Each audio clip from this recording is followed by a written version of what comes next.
Muito bom dia, agronegócio. Terça-feira, 22 de novembro de 2022, 9 horas e 14 minutos, pelo horário oficial de Brasília. Já começamos o Bom Dia Agronegócio com a derrota da Argentina, hein, senhoras e senhores? No primeiro jogo da Copa do Mundo de 2022, perdeu de 2-1 para a Arábia Saudita. Pois é, a Copa do Mundo começou, hein? Vejamos o que nos aguarda na quinta-feira, quando vamos jogar com a Sérvia. Eita, nós, né? Bom, enquanto a Copa do Mundo está acontecendo, o mundo está rodando, tem muita coisa para você saber por aqui no Bom Dia Agronegócio. Lembrando que temos sempre o apoio da Cochupé, a maior cooperativa de cafeicultores do mundo, que temos também o apoio de Letícia Guimarães conosco pela redação do Notícias Agrícolas, colhendo ali os seus comentários, as suas dúvidas, críticas e sugestões, que são sempre muito bem-vindas aqui na nossa abertura de mercado, no nosso debate, porque é assim que a gente vai à frente, né? É assim que a gente vai. Um bom profissional, um profissional bem informado é aquele que se destaca, é aquele que tem ali o seu diferencial. Vamos começar falando dos preços? Primeira coisa, vamos dar uma olhadinha ali, né? O Danilo Padovani. A Arábia meteu o gol e o goleirão ali da Arábia marcou presença. Bom, Bolsa de Chicago para a gente começar. Soja, milho e trigo em alta. A soja até estava recuando um pouquinho, voltou a subir. Soja sobe 0,1%, 14 dólares e 37 centos por bushel. O milho, 6 dólares e 61, 0,4% de alta. O trigo, alta de 0,6% para 8 dólares e 2 centos por bushel. O farelo de soja cai nesta terça-feira, tem uma baixa agora de 0,4%, enquanto o óleo de soja tem alta de 1,4% para valer 71 centos mais 72 por libra, e é inclusive um dos pontos de atenção ali para o, naturalmente, né, para o grão de soja encontrar o seu suporte. Bolsa de Nova York agora. O café continua subindo, 1,4% de ganho. O açúcar estável, o café negociado a 1 dólar e 62 mais 70 por libra peso. Ontem subiu, hoje dá sequência às suas altas, tá? O açúcar estável com 19 centos mais 89 por libra peso. O algodão tem alta e recupera-se da baixa ou parte da baixa de ontem de quase 5% nos principais contratos, e o algodão é negociado agora a 81 centos mais 25 por libra peso, uma alta de 1,9%.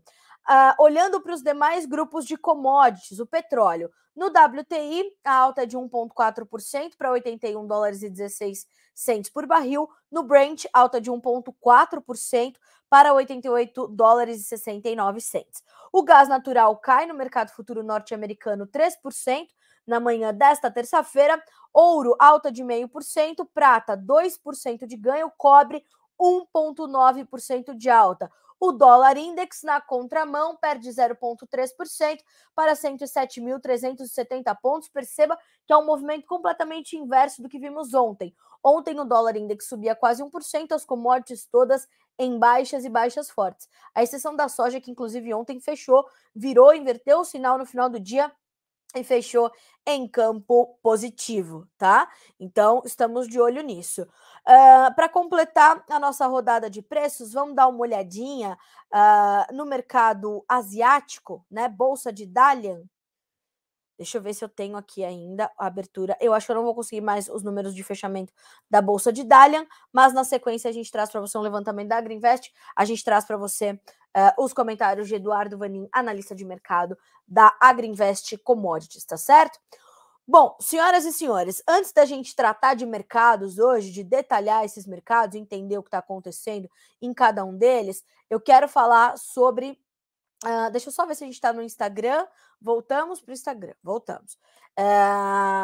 Então, ó, linhas de comunicação abertas, em Instagram, YouTube, Facebook. Você pode mandar ali seus comentários para a gente. A gente está ao vivo por todas as nossas redes sociais. E Letícia Guimarães, como eu te disse, está ali acompanhando tudo bem de pertinho, tá? Então, temos ali, né, olhar para essa situação da taxação do agronegócio lá em Goiás, né? Hoje esse assunto não saiu da pauta, mas hoje ele ganha um peso maior. Por quê? Porque nós temos ali o segundo turno da votação. Vou pedir até para o Matheus colocar para a gente a a chamadinha, a gente tem o segundo turno da votação da criação do Funderinfra, que é aquele fundo que vai arrecadar recursos para vias e rodovias do estado goiano, né, que segundo o governador eleito, o senhor Ronaldo Caiado, é para isso que este fundo foi criado, está sendo criado, esse projeto de lei avança então na Assembleia Legislativa de Goiás na votação. Na semana passada nós tivemos já uma derrota para o agronegócio, que vem articulado tentar reverter isso, né?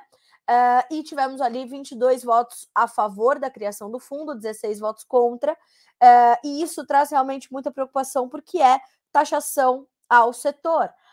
Mas é uma contribuição voluntária. Aquele produtor que não se comprometer a contribuir voluntariamente vai ter a sua carga tributária alterada e pode incidir sobre mais impostos. Então, isso é o que diz o texto da lei, o texto do projeto de lei, né? Que inclusive foi detalhadamente explicado ontem pelo consultor técnico da AproSoja Goiás, o Cristiano Palavra, em uma entrevista aqui no Notícias Agrícolas. Diante de toda essa movimentação, dessa votação na semana passada, que foi ali um golpe duro contra o agronegócio goiano, e de uma articulação que continua no setor, o que a gente percebeu? O que a gente percebeu, não, o que a gente pode noticiar de novo. Ontem, as entidades representativas do setor estiveram reunidas com o governador reeleito Ronaldo Caiado, pedindo que o projeto fosse retirado, né? O projeto de lei fosse retirado da pauta e que não fosse para frente, certo? Mas o governador Ronaldo Caiado disse não ser possível retirar esse projeto de lei, que segue essa medida, né? E a votação vai avançar, portanto. A gente soube dessa informação por meio de uma nota conjunta assinada pela FAEG, a ProSoja Goiás, a Prova, a PMP, OCB Goiás e o CGPA. O que diz essa nota? As entidades representativas do setor agropecuário reuniram-se nesta segunda-feira, 21 de novembro, com o governador do estado para solicitar a retirada do projeto de taxação do agro, que irá para votação em segundo turno nesta terça na Assembleia Legislativa de Goiás. O setor está envolto em riscos inerentes à produção, como o aumento dos custos, situação climática, além de passar por incertezas quanto às políticas públicas nacionais. Logo, criar uma nova taxa ao setor é um risco ao desenvolvimento do Estado e do país. O governador, no entanto, informou que não será possível a retirada do projeto por parte do Executivo e, com isso, segue para a votação em segundo turno nesta terça-feira, 22 de novembro de 2022. Nós vamos aqui acompanhar toda essa movimentação. A gente sabe que a articulação do setor continua, é quase que um corpo a corpo ali, né, do setor produtivo com os parlamentares da Assembleia Legislativa de Goiás, que tem 41 deputados estaduais, né? Nós temos ali a necessidade da maioria simples para aprovar esse projeto, que já foi aprovado em primeiro turno, e vamos entender qual a força para se reverter isso neste segundo turno, né? Então, há uma preocupação muito grande, e mais do que isso, há também alguns boatos, né? Tá circulando aí na internet e tudo mais, a possibilidade de haver também uma taxação para o estado do Paraná. Nós estamos apurando, né? Estamos tentando entender como é que isso pode se dar, se realmente esse projeto está já em desenvolvimento, se o governador paranaense, né, o Ratinho Júnior, realmente está com essa situação. Então, vamos buscar entender e ao longo do dia vamos atualizando vocês de tudo por aqui, tá certo? A gente tá... de fato, tenho aqui, ó, notícia de última hora, ó. Governador do Paraná apresenta projeto que taxa o agro no estado. Então, temos essa situação, pode acontecer, né? Pode acontecer. Então, é bem interessante ver toda essa movimentação, né? Então, agora a gente vai ter que acompanhar essa situação também no estado do Paraná. Portanto, eu acabei de conversar com um produtor de Cascavel no estado paranaense que me falava sobre essa especulação e sobre o medo, né, de ter realmente uma taxação. Nós já temos isso no Mato Grosso, temos no Mato Grosso do Sul, podemos ter no Goiás, e agora o próximo estado é o Paraná, com o projeto de lei apresentado então pelo governador eleito Ratinho Júnior. Vamos acompanhar, vamos ouvir a ProSoja Paraná, vamos ouvir as entidades de classe, vamos ouvir quem for preciso. Olha lá, a Gisele de Matos Leão, né? Infelizmente, aqui no Paraná também já tem projeto, está protocolado, é o fim isso. Enfim, senhoras e senhores, a gente segue aqui vigilante, né? Como eu sempre falo, nosso papel é informá-lo. Um produtor bem informado, ele está à frente. Por que essas entidades estão levando ali milhares não, né? Centenas de pessoas à Assembleia Legislativa de Goiás para explicar para aqueles parlamentares que talvez não tenham tanta familiaridade com o agronegócio, que muito me surpreende, uma vez que o Estado é majoritariamente um Estado agropecuário, importantíssimo no contexto nacional da produção de carnes, na produção de biocombustíveis, na produção de carne, né? Então, assim, muito me surpreende essa falta de familiaridade e esse entendimento de que a comida vai chegar mais cara para o brasileiro, que está ali precisando de comida mais barata, né? Porque a gente está falando sobre isso. O presidente eleito da República se elegeu falando que ele ia alimentar os pobres, dane-se o teto de gastos, né? Falou que a gente tem que olhar, mas é para isso. Então, a gente vai incurtir numa aventura fiscal e agora a gente vai começar a taxar a comida também, tá? É um caminho que, a mim, na minha modesta opinião, me parece bem arriscado. É isso? Então vamos entender, vamos imaginar como é que as coisas vão acontecer, fazer as estimativas, fazer os cálculos, porque isso vai ser determinante para a gente entender como é que as coisas vão se dar nos próximos anos. Caso essa taxação em Goiás seja aprovada, ela vai ter vigência de 4 anos, 4 anos do governo de Ronaldo Caiado. Vamos entender como fica depois disso, né? Bom, é isso. Ó, pessoal, não se esqueçam que as nossas linhas de comunicação estão abertas, tá bem? Vá mandando aqui os seus comentários, as suas sugestões, as suas opiniões. A gente quer muito te ouvir sobre esse assunto, principalmente, e vamos juntos tentar entender. Volto a dizer, tá? Vai a votação para o segundo turno, então logo a gente tem o resultado, vocês vão ter a informação aqui no Notícias Agrícolas, ok? E vamos trazer mais informações sobre essa taxação lá no estado do Paraná. Bom, vamos seguir aqui então com as nossas manchetes. Eu quero atualizar a questão das manifestações dos caminhoneiros, porque elas continuam acontecendo. Ontem nós tínhamos um bloqueio ali na entrada de Paranaguá, né? Na cidade de Paranaguá, naturalmente, por isso. Nós tínhamos também o bloqueio ali para o porto. O porto vinha funcionando normalmente, porque estava embarcando o que tinha de carga dos caminhões que já estavam no pátio, dos silos e tudo mais, e depois foi liberada a entrada do porto de Paranaguá, né? Então, depois de 14 horas de bloqueio, se eu não me engano, 13 quilômetros de congestionamento, né? Então, nós tínhamos essa condição. Segundo as informações da Polícia Rodoviária Federal, um comunicado que acabou de sair faz alguns minutos, são 13 pontos de interdição, ou seja, com o fluxo parcialmente interrompido, e 5 pontos de bloqueio, tá? Em Mato Grosso, onde é que estão acontecendo essas manifestações? Campos de Julho, Lucas do Rio Verde, Primavera do Leste, Sapezal e Sorriso. Ontem nós vimos diversos estados com manifestações, né? Rio Grande do Sul, Goiás, ali na região de Serranópolis. Nós tínhamos também no Mato Grosso do Sul, Dourados, no Mato Grosso do Sul, estava com as suas unidades de recebimento de grãos começando a fechar, ali tinha máquinas agrícolas, né, e tudo mais. Então a gente ainda tem esses movimentos acontecendo em diversas partes do país.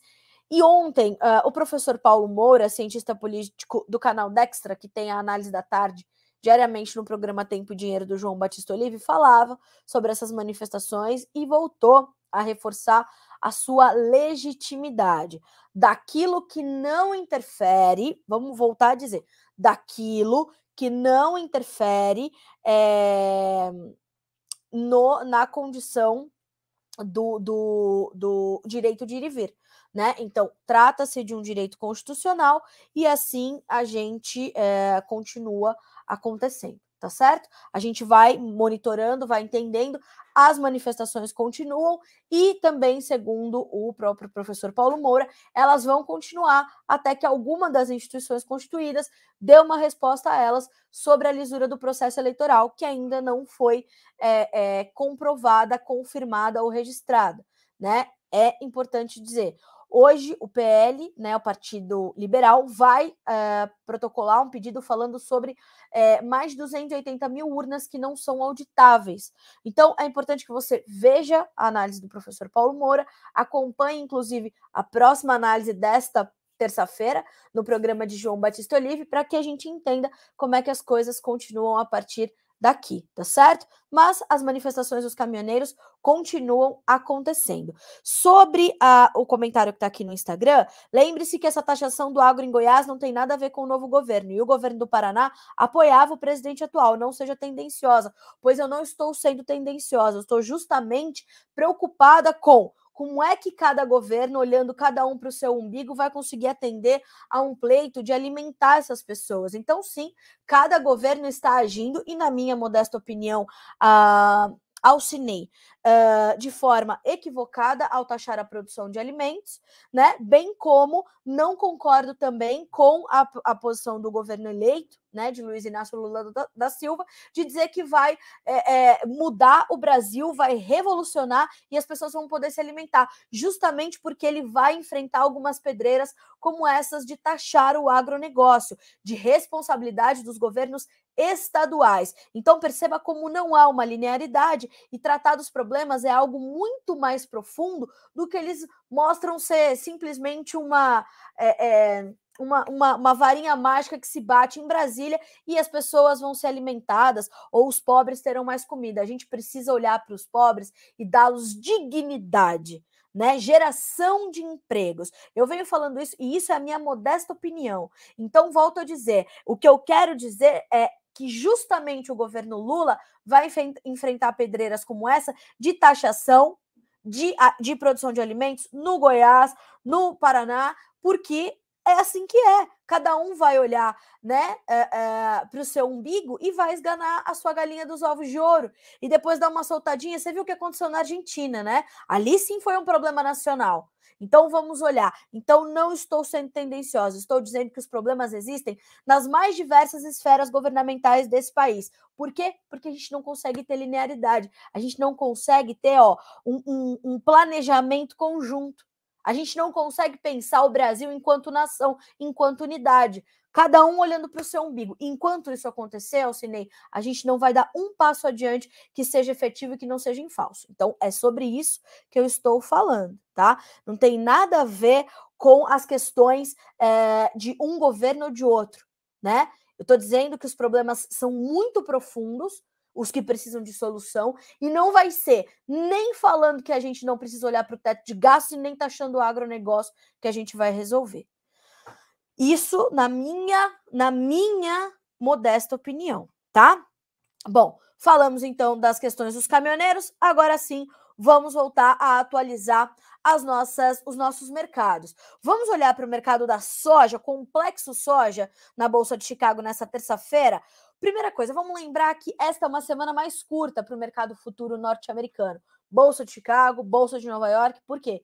Quinta-feira, dia 24, é feriado do Dia de Ação de Graças, ou como eles chamam, o Thanksgiving. E esse é um feriado tão importante quanto o Natal, por exemplo, para nós, é o Thanksgiving para os americanos. E essa semana acaba sendo uma semana de mais cautela, mercados mais na defensiva, né? Porque tem muita gente viajando, então o volume de negócios é mais contido. Então, essa é uma semana bem tímida de negócios. Percebam que agora, se vocês abrirem agora o Notícias Agrícolas, vocês vão ver que a soja está completamente estável. Então, a gente tem o janeiro sem variação, com 14 dólares e 36 centes por bushel, o março, 14 dólares e 42, subindo um tiquinho, 0,25, o maio, 14,47, 0,25 de baixa, e o julho, 14 dólares e 51, meio ponto de alta.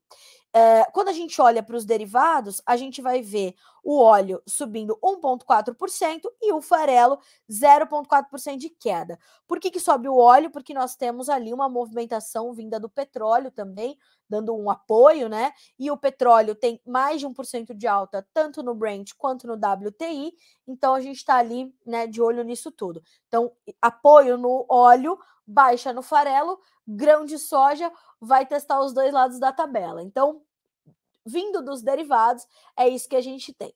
Mais do que isso, quando a gente olha para o mercado da soja, o que ele está olhando, né? Ele está olhando um cenário de fundamentos que ele já conhece, então é clima na América do Sul, desenvolvimento da safra por aqui, Brasil, Argentina, Paraguai. Nós temos problemas de clima em algumas regiões. O Centro-Oeste está sofrendo com a falta de chuvas, então alguns estados já começam a falar sobre essa questão toda de diminuição de produção, né?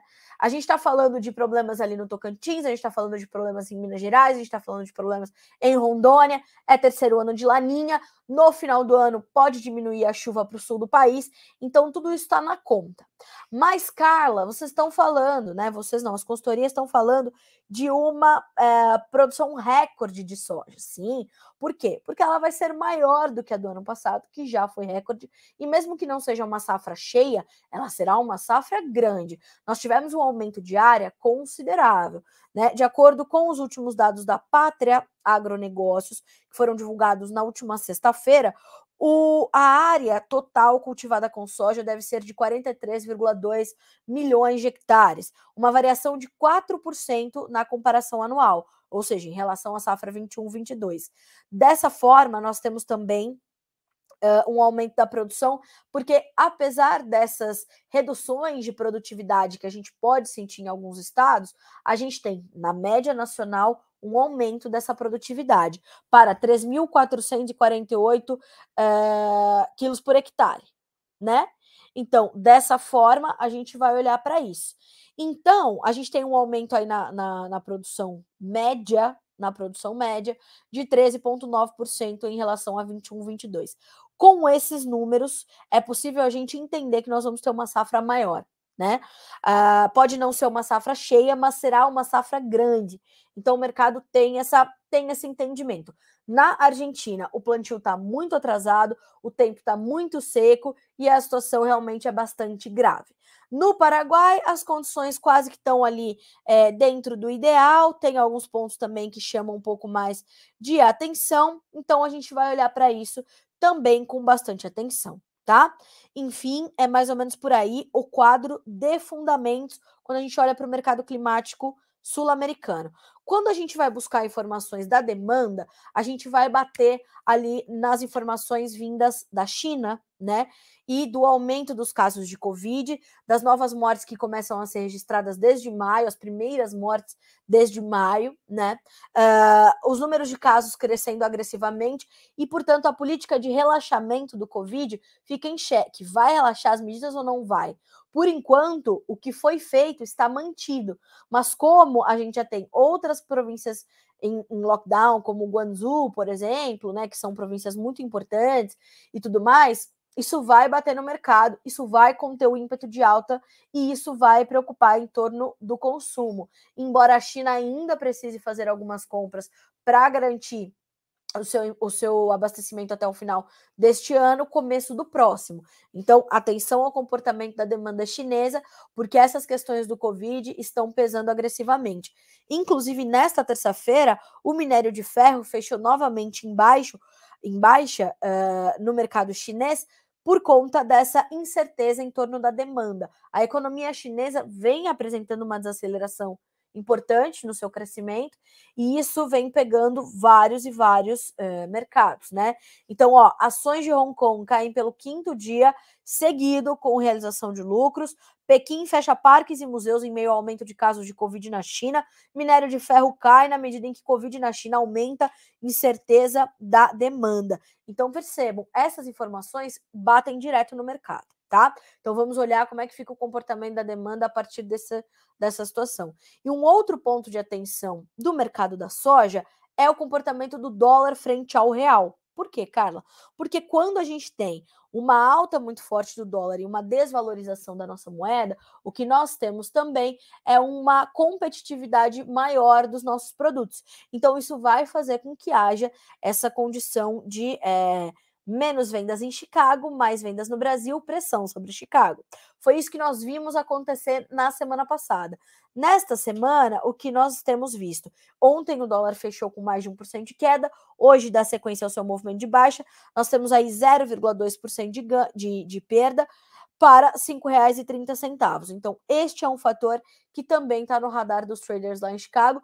Volto a dizer, nesta semana, mais contidos, mais tranquilões, ali tomando um chá gelado, porque realmente é feriado lá nos Estados Unidos, dia de ação de graças, na quinta-feira, e aí os negócios vão ser retomados só no final da semana, tá?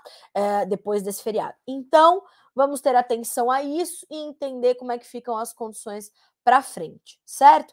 A conclusão da safra americana está na conta, é uma safra menor do que o inicialmente projetado, mas é uma safra que tem boas exportações, a demanda interna vinha bem também nos Estados Unidos, e o farmer selling, ou as vendas, né, a comercialização por parte dos produtores americanos, um pouco mais contida nesses últimos dias, mas de olho nos movimentos do mercado.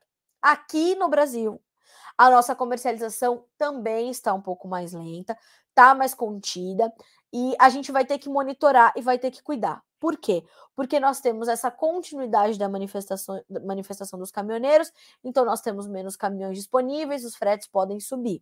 Se isso for se desenvolvendo, ganhando mais tempo, né, e for se intensificando, a gente vai ter que olhar para como isso vai impactar na formação do preço, na competitividade, e se acontecer lá na safra, como é que nós vamos escoar tudo isso. Vai acontecer o escoamento, mas talvez de forma um pouco mais lenta e naturalmente um pouco mais cara. Então, tem que cuidar a logística também, tá certo? Veja como é que você vai planejar aí as suas vendas, e por isso também os negócios estão um pouco mais curtos, né? Um pouco mais contidos nesses últimos dias, como vem estando. A comercialização brasileira está abaixo da média dos últimos 5 anos para a soja 22, 23, e o mercado ainda está trabalhando ali em patamares que remuneram o produtor adequadamente, mas o produtor está, de fato, evitando um pouco dos seus negócios agora, tá? Então, vamos continuar e vamos ficar de olho nisso, né? A Mari Bortolo, né, tá dizendo assim, que é interessante ver que foram os deputados da bancada do PT e oposição que votaram contra essa lei em Goiás. O pessoal de Lusiânia, em Goiás, ficou feliz com o cambão. Bom dia, Carla, esse tema mexe com a gente. Eu imagino, Mari, mexe com todos nós, né, porque realmente a gente sabe que há outras formas de se tratar dessa necessidade de recompor o cofre do Estado, né? Então vamos acompanhar. É muito importante que vocês continuem se manifestando para a gente entender qual a demanda de informação que vocês precisam agora para continuar lutando, tá certo? Isso é realmente bastante importante. Vocês estão no Instagram, no YouTube, sejam todos bem-vindos a essa nossa abertura de mercado aqui do Notícias Agrícolas, pelas nossas redes sociais, e agora já estamos também no noticiasagricolas.com.br, ok? Seguimos por aqui. Olha só o Alcinei, como é possível, né? Então você quer dizer que o pobre tem que continuar passando fome, mas em tempo algum, como é que eu posso, Alcinei, achar e falar uma coisa dessa, sendo que eu estou defendendo uma situação de não taxar a produção de alimentos para que ela seja cada vez mais acessível, que a comida chegue mais barata, inclusive para a população mais vulnerável. Só que eles não querem só o recurso do Auxílio Brasil, do Bolsa Família, seja o nome que tiver. Eles não querem comer só o que tem na cesta básica, eles querem poder comer mais e melhor, inclusive nutricionalmente falando. Então, eles querem trabalhar para não ser refém, porque se o Bolsa Família diminui, abaixa, sobe, levanta, como é que fica? Você fica só refém daquilo? Deus me livre. Eles querem muito mais, eles merecem. O brasileiro merece muito mais. Então, essa é uma retórica que a gente já conhece. O pobre tem que continuar pobre, o rico tem que continuar enriquecendo. Óbvio que não. Óbvio que não. Isso é retórica e é um diálogo empoeirado, e sabemos que a produção de alimentos quer que a comida chegue realmente e cada vez mais competitiva e acessível a qualquer brasileiro, né? Pelo amor de Deus, Imagina. Tá bom. Seguimos por aqui. Então, quando a gente olha para o mercado da soja, é nessa história que a gente tem que olhar. Ainda falando sobre o mercado da soja e derivados, aqui no Brasil a gente precisa ter atenção a um ponto, a questão da mistura do biodiesel. Pode ser que venha o B14 já em janeiro, vai ficar até março, a partir de março vai ser o B15, aumento da mistura do biodiesel. O governo decidiu por manter até março o B10, tá?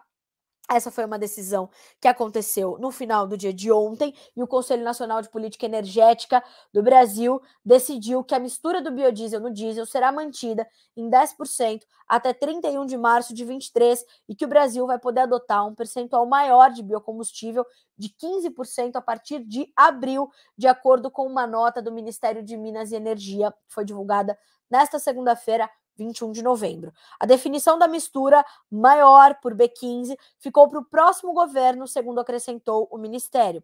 O CNPE decidiu que a partir de abril poderá vigorar o teor previsto na resolução do CNPE de outubro de 2018, que dispõe sobre a evolução da adição obrigatória de biodiesel caso não haja uma nova manifestação do Conselho. Essa resolução de 2018, ela apontava essa adição justamente em evolução, né? Sempre subindo um pouquinho a mistura. E estava previsto para 2023 os 15%.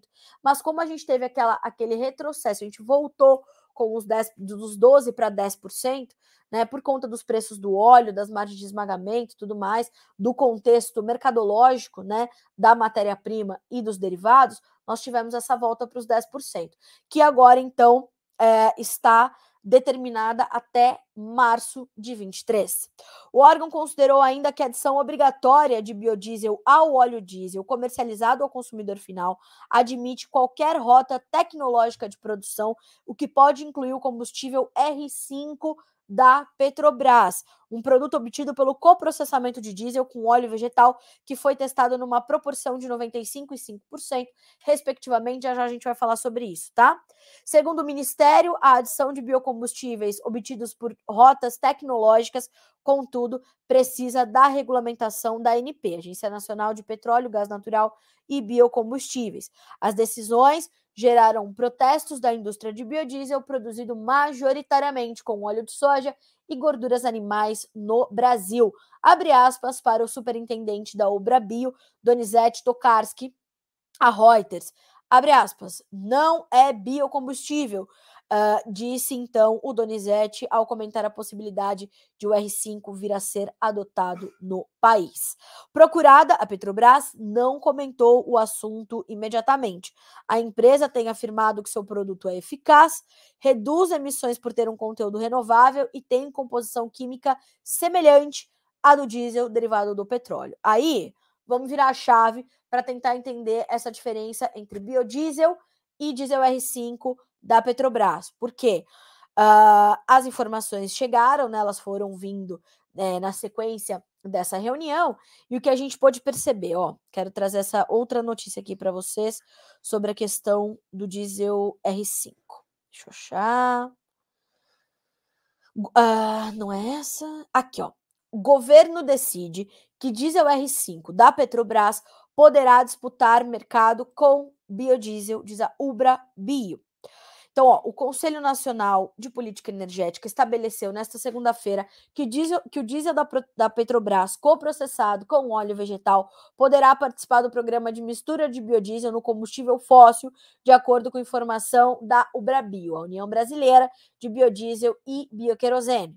A decisão tomada pelo Conselho permite que produtos de outras rotas tecnológicas possam participar da parcela obrigatória de biodiesel no diesel, disse o diretor superintendente da Ubrabio, Donizete Tokarski. Não estava claro qual percentual o diesel coprocessado da Petrobras, o R5, poderia participar da mistura. Esse combustível tem 95% de diesel e 5% de teor renovável. Procurado, o Ministério de Minas e Energia não comentou o assunto imediatamente. tá? Ainda segundo a Obrabio, o CNPE estabeleceu a manutenção da mistura de biodiesel no diesel em 10% até 31 de março, e agora a gente vai ter que entender como fica essa questão do diesel R5 da Petrobras, tá? Frente ao biodiesel ainda com 10%. Então, vamos continuar acompanhando, vamos seguir entendendo, tá certo? É isso.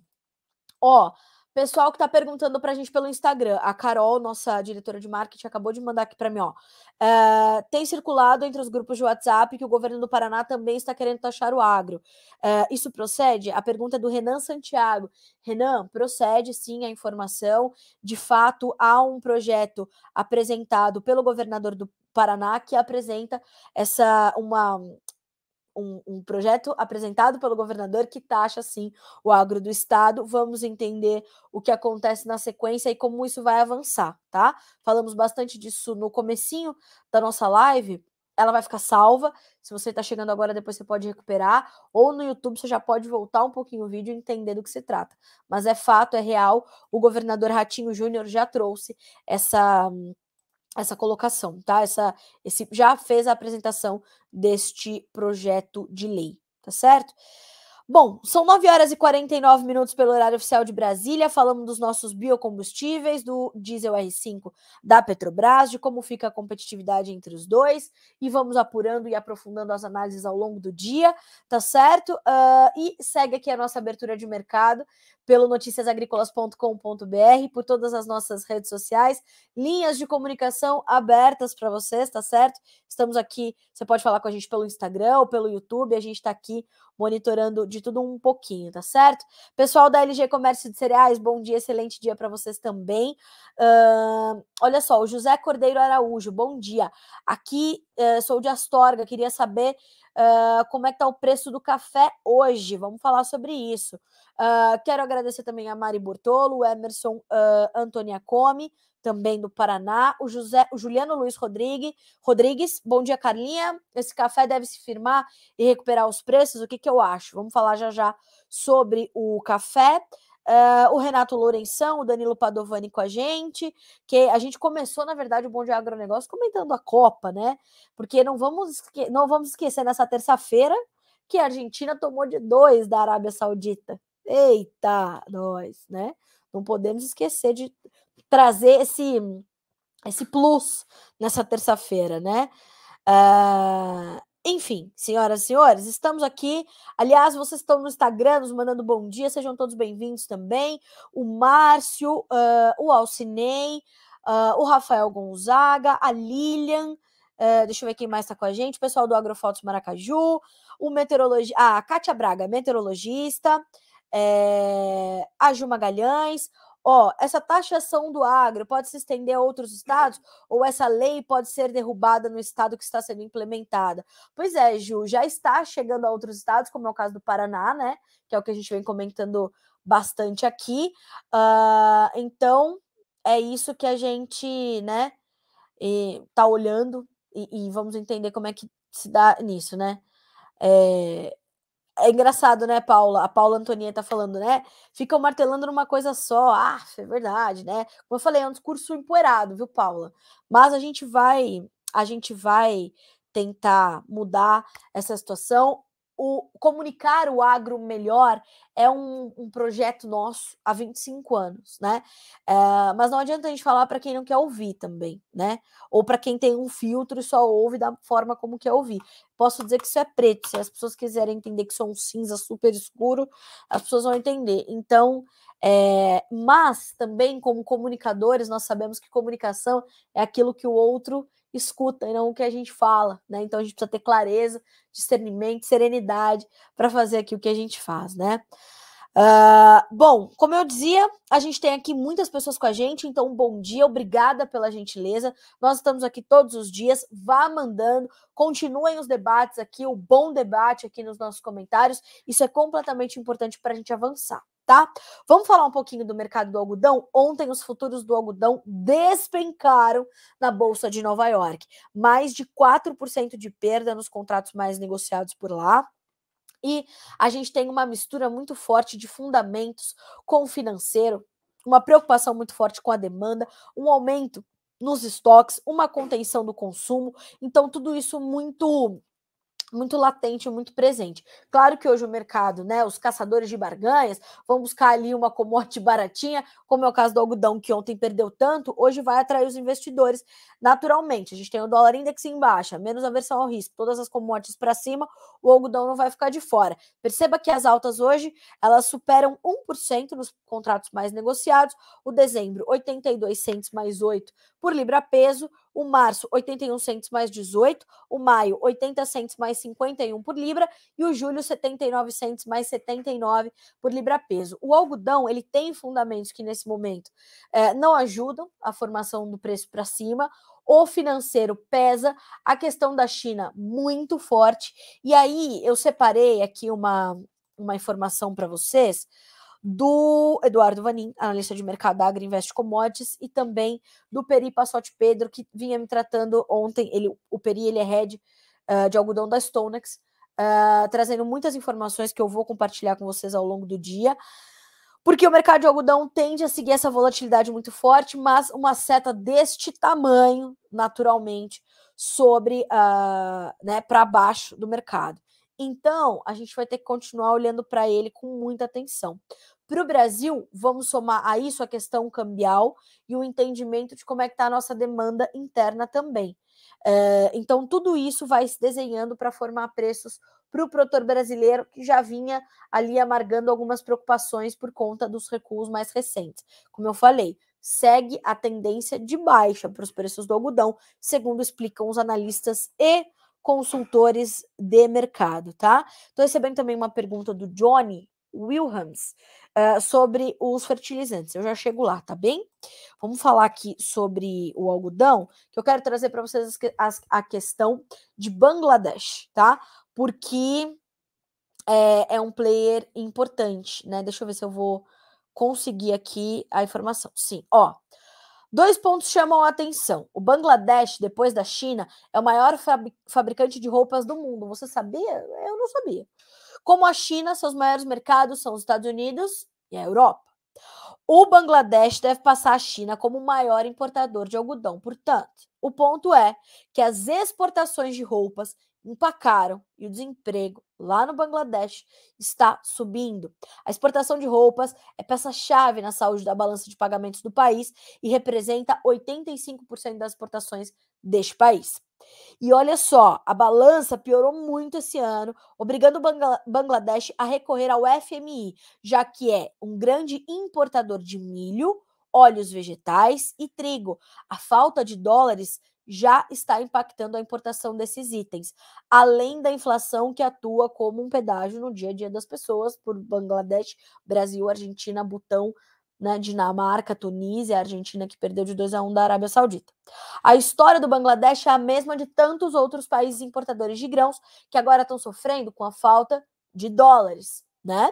E não com a falta de grãos. Como já falei outras vezes, hoje a fome no mundo não é mais um problema da ONU, e sim do FMI, diz Eduardo Vanin, analista de mercado da Agriinvest Commodities. Então, o que está acontecendo no Bangladesh, toda essa prejudicada a saúde econômica do país, pesa também sobre o mercado de algodão. O Peri Passotti Pedro, que é o head da Stonex, esteve em Las Vegas no Congresso Mundial de Algodão e ele conversou com muitos fornecedores, com muitos compradores, com muitas pontas do mercado que traziam essa preocupação justamente desse consumo mais escondido de estoques que estão em elevação, apesar de alguns problemas, como na safra dos Estados Unidos, por exemplo.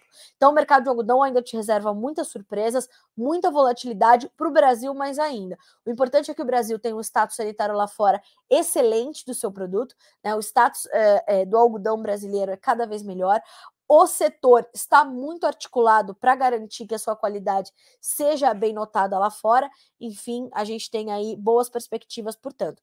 Mas para mercados, a gente vai ter que ter atenção redobrada, tá bem? Atenção redobrada. Bom, seguimos por aqui. Falamos então sobre o nosso mercado de algodão e hoje para cima. Olhe se é mercado para você participar, se não é, se é para você começar a pensar nas suas proteções financeiras. O importante é você estar protegido e menos exposto ao risco, principalmente de um mercado tão delicado como esse, ok?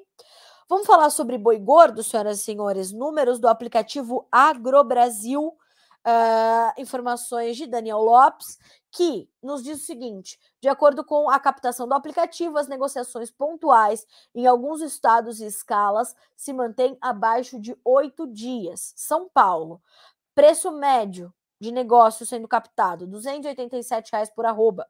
Goiás, 280. Minas, R$ 285 por arroba, preço médio. E não foram registrados negócios para Mato Grosso do Sul ou Mato Grosso. Ainda assim, nós temos as escalas de ambos os estados. Então, Mato Grosso do Sul, 6,7 dias. Mato Grosso, 6,8 dias. Para Minas, 7 dias úteis de escalas. Goiás, 6,3 dias. E São Paulo, 7,7 dias. Então, nós temos um mercado do boi que ainda tem uma luz no fim do túnel ali, está esperando a recuperação, está acreditando nisso, e a gente está falando de preços em alta hoje na B3, Mercado Futuro Brasileiro, tá? Dezembro com R$ 303,60 por arroba, janeiro R$ 308 e alta de 0,2%. Ontem nós tivemos uma entrevista que trouxe esse resumo do que intensifica essa expectativa de melhora na arroba, no preço da arroba. Olha só, vamos buscar aqui, porque eu não vou me lembrar. Foi o Caio Junqueira. Caio Junqueira, pensador do aplicativo AgroBrasil. Aliás, disponível em todas as lojas de aplicativo, tá?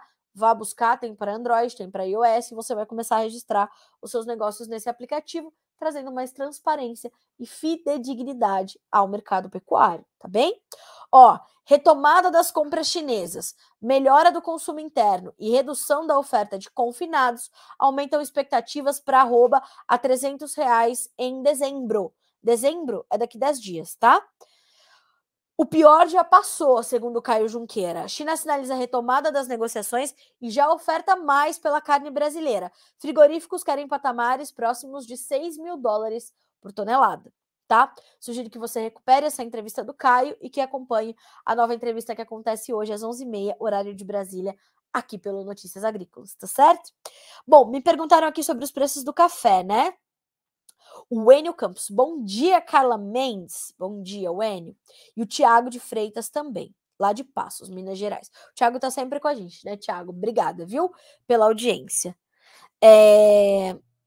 Olha, percebo que tá me faltando uma planta. Agora que eu percebi. Isso aqui parece uma selva, né, esse estúdio. Bom, seguimos aqui. O que vamos falar agora? Sobre o café. Vamos lembrar aqui Juliano Rodrigues me perguntou sobre os preços do café. É muito difícil a gente cravar isso, Juliano, que os preços vão manter essa trajetória de recuperação, vão continuar subindo, só alegria e tudo mais. Por quê? Porque há muita preocupação em torno dessa interferência do macro cenário, do financeiro, isso é muito sério. E à medida em que isso vai acontecendo, que isso vai se desdobrando, a gente vai vendo essa montanha-russa dos preços. Segundo representantes de cooperativas, nós vamos ver, no final de 2022, preços ainda oscilando entre $1,50 e $1,60 por libra-peso, né? Ou seja, a gente pode ter uma devolução dessas pequenas altas que foram registradas estão sendo registradas, por exemplo, nessa terça, e foram já registradas ontem, né? Então, ó, agora o contrato de dezembro está redondinho em $1,60 por libra, subindo 1,6%. Então, estende os ganhos de ontem, dá espaço às notícias vindas dos fundamentos, mas a gente ainda está olhando para essa necessidade de entendimento de quando é que o mercado vai se apegar nas informações que já sinalizam uma oferta menor aqui vinda do Brasil na safra 23. Isso sim é muito sério, é muito grave, tá? Então, vamos acompanhar, vamos entender. É difícil a gente, né, bater esse martelo. Ah, não, é isso e o mercado vai se firmar. Então, ainda tá difícil para a gente trazer essa situação, tá? E, como eu falei, firmar isso efetivamente, tá bom? 10 horas e 2 minutos pelo horário oficial de Brasília. Ó, algumas manchetes que chegam aqui ao Notícias Agrícolas na manhã de hoje. Europa será a mais afetada em desaceleração global, diz a OCDE. Em ajustes, açúcar avança nesta manhã de terça-feira nas bolsas de Nova York e Londres. E Braf, alta no feijão, alta de até 20% no feijão carioca é especulativa? Te questiona o IBRAF, o Instituto Brasileiro do Feijão. Vá ler a análise diária do IBRAF. Dólar recua ante real acompanhando o exterior. Lembrando, pessoal, que ontem nós tivemos uma baixa mais agressiva do dólar, porque foram apresentados ali textos alternativos à PEC de transição, né? A PEC de transição fala em quase 200 bi acima do teto de gastos. Alguns senadores ali começaram a trazer textos alternativos à PEC, apontando um volume menor de recursos abaixo daqueles quase 200 bi, superando o teto de gastos. Então, esse tom de tentativa de alternativa ali para essa condição da PEC de transição, ela pesou e o mercado recuou, né? O dólar caiu também em função disso, tá? Café estende ganhos monitorando condições climáticas no Brasil. Escalas da indústria estão concentradas para início de dezembro. Temos também, governo de Santa Catarina investe 65 milhões e 300 mil reais para fortalecer a agricultura familiar. Olha que boa notícia. Holanda vai abater 29 mil frangos para conter a gripe aviária. Não podemos esquecer que tivemos gripe aviária também registrada na Colômbia e no Peru, tá? Então, vamos ter atenção a isso. E as demais já trouxe para você e mais informações continuam chegando, bem como a nossa programação ao vivo vai se desenhando. Outra sugestão que eu quero te dar, recupere a edição de ontem do Conexão Campo Cidade, que esteve com Fernando Schwank, que é diretor de projetos do IICA, o Instituto Interamericano de Cooperação para a Agricultura, para fazer ali um balanço da COP27. O recado que o time do Conexão Campo Cidade deixa é o seguinte: Brasil é um exemplo para o mundo em produção agropecuária sustentável. Isso é fato e precisa, essa manchete precisa reverberar, tá? A gente precisa assumir o protagonismo da produção sustentável, tá certo? Inclusive, no dia 29 de novembro, eu vou mediar um painel sobre o mercado de carbono num evento de café em Monte Carmelo, Minas Gerais. Fui convidada gentilmente pela organização do evento para mediar esse painel. Vou estar ali com grandes nomes desse setor e vamos falar de mercado de carbono para a cafeicultura. Estarei ali e para o agronegócio de uma forma geral, então estarei ali com grandes nomes e sugiro que a gente continue trabalhando em torno disso sempre, né? Porque é mais ou menos por aí que a gente vai avançar ainda mais e garantir que essas informações vão chegar a mais lugares quando a gente pensa em sustentabilidade. 10 horas e 6 minutos pelo horário oficial de Brasília. A gente fica por aqui com o nosso Bom Dia Agronegócio desta terça-feira, dia 22 de novembro. Todas as informações vão sendo trazidas para vocês ao longo do dia. Olha só, a Ju Magalhães me pergunta: Carlinha, vendo os danos dos efeitos climáticos, há uma grande quebra na safra de café 23. Soja também. Isso não deveria elevar os preços numa condição de cumprir contratos? Ju, sim, mas o mercado ele não vai reagir na mesma velocidade que a gente imagina que ele poderia, né? Ou ele vai atirar primeiro e perguntar depois, ou ele vai demorar um pouco para reagir, para entender se aquela estimativa inicial que ele teve realmente não vai ser cumprida, não vai ser alcançada, né? E isso que mantém a volatilidade das commodities, essa previsibilidade. Então, faz sentido a tua pergunta, mas o mercado nem sempre reage com esse quase que imediatismo diante do que acontece no campo, do que acontece com a demanda, do que acontece com a oferta, tá? Então é por isso que tem esse tempo para o mercado digerir a informação e começar a pensar no que acontece. Ou, como eu falei, perguntar depois e atirar primeiro, tá? Enfim, é isso, senhoras e senhores. E a soja, quando vai a 200, vamos acreditar, né? Não se peguem a números místicos, 200, cento e tantos. Não, tá fazendo renda? Tá botando dinheiro no bolso? Vamos embora. Proteção, mercado subiu, vai participar da alta. Mercado caiu, tá protegido da baixa. É essa estratégia que tem que estar na tua cabeça, tá? Bom, 10 horas e 7 minutos. Senhoras e senhores, obrigada pela gentileza, do prestígio da audiência. Vocês são muito gentis sempre comigo. Gosto dos bons debates que a gente trava aqui e amanhã estamos juntos novamente com mais notícias, com mais informações para que vocês sejam sempre os produtores rurais mais bem informados do Brasil. Combinado? Boa terça-feira para você, até amanhã.